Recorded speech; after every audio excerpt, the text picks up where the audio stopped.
Hello guys, ഇനിയിപ്പോൾ സാധനങ്ങൾ നമുക്ക് പെറുക്കി വെക്കണം. ഇതായിരിക്കുന്നുണ്ടല്ലേ, ആട്ട, ബീൻസ്, ഇതെന്താ, മാങ്ങ, വെണ്ടയ്ക്ക,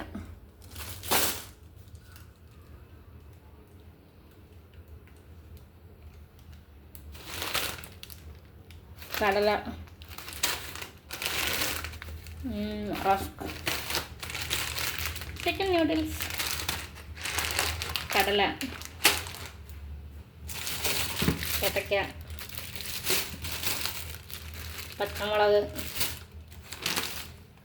മല്ലി, വറുത്തല്ല മല്ലിപ്പൊടി,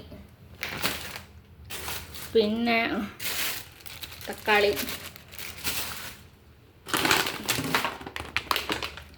ഓട്സ്, സഫോള ഓട്സ് ആണ് മേടിച്ചത്. എനിക്ക് അത്ര വലിയ ഇഷ്ടമില്ല സഫോള ഓട്സ്, നല്ല അഡ്ജസ്റ്റ് ക്രീമി ആയിട്ടിരിക്കുന്നുണ്ട്.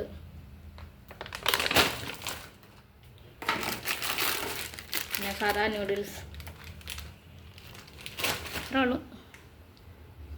അപ്പോൾ ഇതെല്ലാം ഒന്ന് ഇറക്കി വെക്കണം. അതാണ് അടുത്ത പണി. അതൊരു പണിയാണ്.